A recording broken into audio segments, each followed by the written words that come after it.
Assalomu alaykum hurmatli do'stlar. Biz darslarimizni davom ettiramiz. Mana sizga aytib o'tganimdek, oldingi video darsni veb-saytimga joylab qo'ydim. Siz shu yerdan turib, ma'lumotlarni, videoni ko'rib va undan keyin uning pastida videoga oid ma'lumotlar yoki qo'shimchalar bo'lsa, matn ko'rinishida, ya'ni videodan ortig'i yoki videoda ko'proq ma'lumot, matnda sal boshqacharoq bo'lishi mumkin, lekin umumiy kontent o'sha bo'ladi. Videoni ko'rib, to'g'ridan to'g'ri pastida matn bilan ham tanishib ketishingiz mumkin. Endi bundan buyog'iga barcha darslarimiz xuddi shu holatda ketadi. Video YouTube'ga yuklanadi, YouTube linki bu yoqqa qo'yiladi va bu yerda playerda joylashtirilganda bemalol o'qib, videoni ham ko'rib ketishingiz mumkin bo'ladi. Biz keyingi darsga o'tamiz. Keyingi darsimizda Swift dasturlashga kirish, bu birinchi dars. Kechagi darsimiz intro edi. Bu yerda biz Xcode'ni o'rnatish jarayonlarini kecha ko'rib o'tdik. Ya'ni Xcode'ni Apple tomonidan ishlab chiqarilgan iOS ilovalari uchun IDE hisoblanadi. Yuklab olishingiz mumkin yoki App Store'dan o'rnatib olishingiz mumkin. Va fayl yaratishni ko'rdik. Endi esa biz bu yerda bugun ko'radigan mavzumiz nomlash qoidalari va sharhlar haqida gaplashamiz. Biz uchun bizga Xcode kerak bo'ladi. Mana o'qitishimiz progressivligi oldingi darsimiz ma'lumoti. Endi bo'lsa yangi fayl qo'shamiz. Yangi fayl qo'shishda navigatorga kelib, bu yerdan New Playground Page deb tanlasak, mana bizga yangi Swift fayl qo'shib beradi. Biz buni Swift intro deb nomlaymiz. Va bu ikkinchi darsimiz bo'lgani uchun 2 qo'yib qo'yamiz. Bu yerda birinchi boshida ochilganda shunday ma'lumotlar keladi. Mana birinchi boshidan biz camel, ya'ni sharhlash qoidalariga ham birmuncha kirib o'tib ketamiz va davomida to'liq kiramiz. Bizga berilgan ma'lumotlar shu. Biz avvalo sharhlash qoidalaridan boshlaymiz.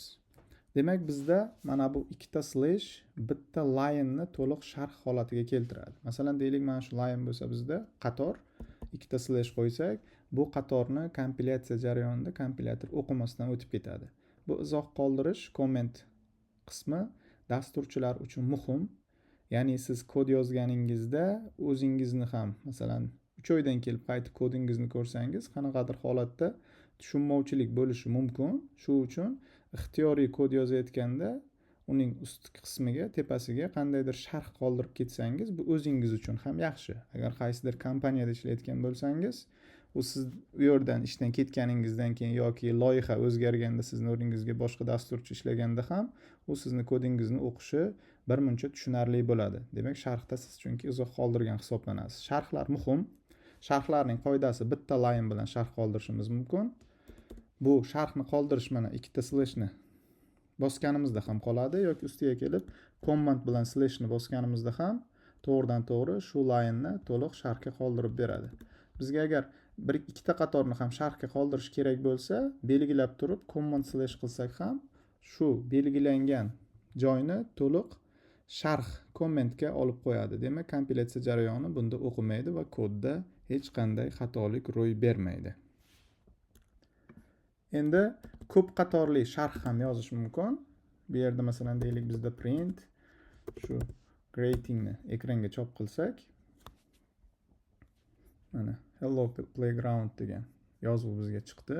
Endi biz ko'proq sharh qoldirmoqchimiz. Ya'ni mana bunday holatda barchasini belgilab command slashni bosganimizda mana bo'sh joylarni ham bizga sharh sifatida qoldirib ketyapti.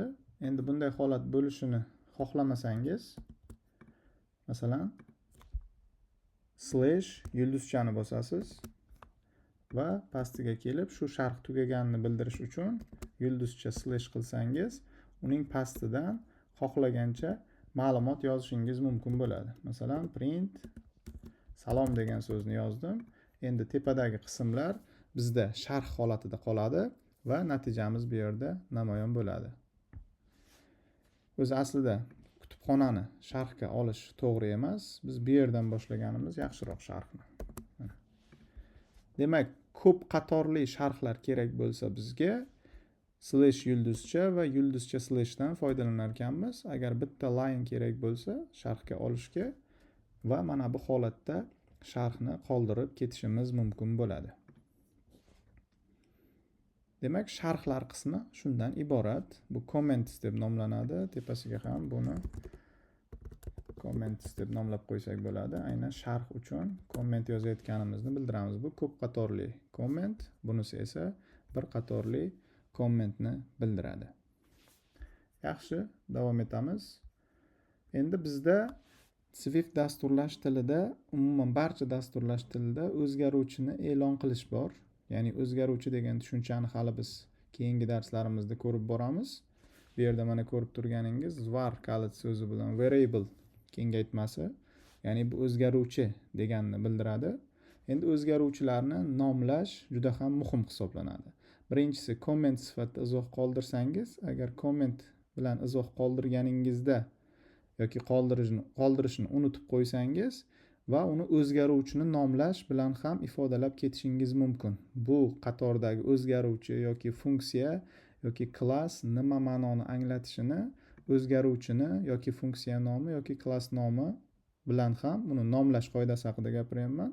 O'zingizga to'g'rilab yozganingizda keyinchalik ham uni o'zgaruvchini nomidan bemalol anglashingiz mumkin bo'ladi. Kelinglar bir o'zgaruvchi yaratamiz. Masalan, variable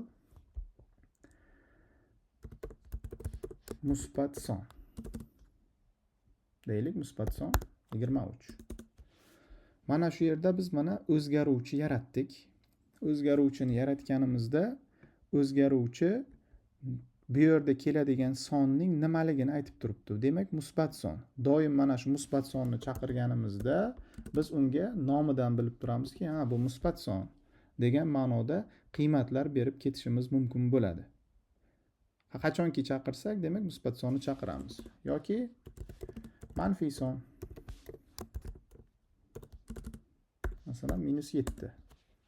Bu manfiy son. Demak, manfiy sonni chaqirganimizda bunga bilamizki, doim manfiy son berilishi kerakligini o'zimiz tushunib turamiz. Mana. Endi mana bu yerda xatolik bo'ladi. Nimaga xatolik? Buni hali keyingi darsda bu variable va let ni ta'rifini to'xtalib o'tamiz. Bu yerda let konstanta hisoblanadi. Biror bir o'zgaruvchiga qiymat berilgandan keyin bu manfiy son faqat -7 ni qabul qiladi. Uni biz o'zimiz o'zgartira olmaymiz -98 ga. Demak, asosiy g'oya shunda. Konstantalar bilan ishlash juda ham qulay. Keyinchalik o'zgarib ketishini oldin olamiz. Variablelar bilan bu variable o'zgaruvchan holati, let esa uni konstanta, o'zgarmas holatini bildiradi. Bunga ham izoh yozib qo'ysak bo'ladi. Var o'zgaruvchi. Nomi bilan o'zgaruvchi, demak u doimiy o'zgarib boradi. Bo'lsa, let bo'lsa bizda konstanta. Ya'ni o'zgarmas. Ta'rif. Shu uchun biz pastdagi qiymatni o'zgartira olmaymiz. Shu holatni hali bu mavzuga to'xtalamiz. Keyingi mavzularimizda bu uchun alohida mavzu berilgan. Ya'ni buni batafsil yoritamiz. Hozirgi holatimiz uchun bilib ketganimiz yaxshi. Endi bizda nomladik, variable o'zgaruvchi yaratdik. O'zgaruvchi yaratganimizda bizda nomlashning qoidalari bor. E'tibor bergan bo'lsangiz, musbat va son so'zini katta harf bilan boshladim. Bir qaraganda bemalol o'qiy olamiz. Dasturlashda mana bunday holatda musbat son deb o'zgaruvchi nomlash imkonsiz. Ya'ni buni sizga kompilyator qo'ymaydi nomlashga va uni orasi o'z-o'zidan ochiq bo'lishi mumkin emas. Yoki uni birlashtirib yozamiz yoki o'rta pastki chiziqcha bilan yozamiz. Bularning ham o'zining nomlari bor. Swift'da camel case dan foydalaniladi. Camel case aynan mana bu holatni aks etadi mana. Camel case. Ya'ni biz camel case dan foydalanganimizda o'zgaruvchilarni, masalan, variable mening darsim deb nomladim. Va buni bugun ikkinchi dars. e'tibor bersangiz Swift'da aynan mana shu camel case'dan foydalaniladi. Birinchi, agar so'zlar birikmasi hosil bo'lgan bo'lsa, birinchi so'z va undan keyingi so'zni biz bosh harf bilan boshlaymiz. Swift dasturlash tili doim yozilmagan qoida sifatida camel case'dan foydalanadi. Barcha dasturchilar shuni o'zi uchun qabul qilgan. Keyin bizda boshqa dasturlash tillarida snake case tushunchasi bor.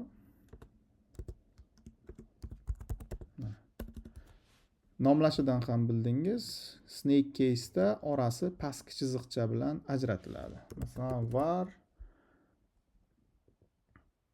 o'zgaruvchi nomlasak, hozirgidek, masalan, juft son. Masalan, juft son 34. Bu holat ham nomlash hisoblanadi, lekin bu asosan boshqa dasturlash tillarida, Pythonda foydalaniladi. Dasturlash tillarida ham har birini o'ziga yarasha o'zgaruvchi nomlash uslubi bor. Ko'proq snake case'lar Python dasturlash tilida ishlatiladi. Yana boshqa dasturlash tillarida ham ko'rishingiz mumkin.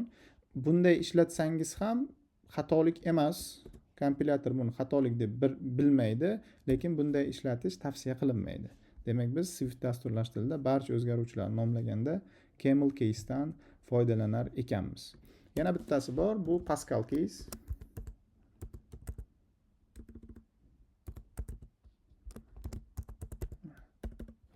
Nomidan bilishingiz mumkin, Pascal case mana shunday holatda nomlanadi. Masalan, variable 90. Masalan, 3. Mana bu Pascal case hisoblanadi nomlashda. Pascal case'da e'tibor bersangiz, o'zgaruvchi bosh harfi va undan keyingi har qanday so'z birikmasi bosh harf bilan boshlanib ketadi. Masalan, toqson, juft son o'zgarib turadi. Bir nechta so'zlar birikmasi bo'lishi mumkin. Bu yerda barchasi bosh harf bilan. Snake case biz yozadigan camel case'dan asosiy farqi, camel case doim kichkina harf bilan boshlanadi va keyingi qo'shiladigan so'z birikmasi bosh harf bilan boshlanadi. Bunda esa boshidanoq bosh harf bilan boshlanadi.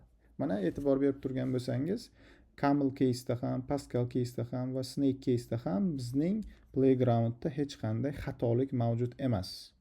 Chunki bu holatda ham ishlatsa bo'ladi. Ishlatib bo'lmaydi emas, lekin biz camel case'ni tavsiya qilamiz doim Swift dasturlash tilida. Demak, nomlash qoidalarini ko'rdik. Nomlash qoidalari bizda camel case bor, snake case bor, Pascal case bor. Aynan bu camel case bizga Swift uchun deb nomlab qo'ydik. Mana Swift uchun camel case'dan foydalanar ekanmiz. Bosh harf bilan foydalanish asosan dasturlashda ham tushuncha sifatida olib kirsak bo'ladi. Klass nomlari bosh harflar bilan boshlanadi. Biz shu uchun o'zgaruvchilarni bosh harf bilan nomlamaymiz. Funksiya nomlari kichkina harf, klass nomlari katta harf, ya'ni bu mavzuga kelganimizda bunda ham batafsil to'xtalib o'tamiz. Demak, darsimizda kichik xulosa yasab ketamiz. Biz kommentlar bilan tanishdik. Bir qatorli kommentimiz aynan bitta line. Biz bunga to'g'ridan to'g'ri ikkita slash qo'yishimiz mumkin yoki command bilan slashni bossak, aynan o'sha joyni kommentga olib beradi. Va ko'p qatorli kommentga olishimiz mumkin. Ko'p qatorli kommentda esa biz kerakli joyni belgilab uning boshidan slash yulduzcha va oxiridan tugagandan keyin yulduzcha slash qilsak, mana shu hududda joylashgan har qanday line'lar barchasi kommentga olinadi. Va undan keyin variable ni ko'rdik. Variable bu o'zgaruvchi va camel case bilan nomlagan holatda o'zgaruvchi e'lon qildik va uni qiymatini ham o'zgartira oldik. Va let konstanta orqali ham o'zgaruvchi e'lon qildik, lekin uni qiymatini o'zgartiramiz desak, bizga o'zgartirishga yo'l qo'ymadi. Demak, shu yerda qisqa xulosa qilib ketsak bo'ladi. Variable o'zgaruvchi, ya'ni o'zgaruvchi doim o'zgarib borishi mumkin. Let esa konstanta, o'zgarmas. Uni qiymat bir marta berilgan qiymatni hech qanaqasiga o'zgartirib bo'lmaydi. Shu uchun dasturingizda foydalanayotganda let yoki varga e'tibor berishingiz kerak. Doimiy o'zgaradigan holat bo'lsa variabledan, vardan foydalanasiz. Umuman o'zgarish kerak bo'lmasa bu qiymat, doim letdan foydalanishingiz mumkin bo'ladi. Va keyingi qismida darsimizda biz nomlash qoidalarini o'rganib ketdik. Swiftda asosan camel case'dan foydalanadi. Camel case ikkita so'z birikmasi, keyingi so'z birikmamiz bosh harf bilan boshlanadi. Yana boshqa shunga o'xshash case'lar bor. Snake case orasi pastki chiziqcha bilan ajratiladi. Pascal case'da esa barcha so'z birikmalari bosh harf bilan boshlanadi. Do'stlar, buguncha bizda shu. Keyingi darsda ko'rishguncha salomat bo'ling.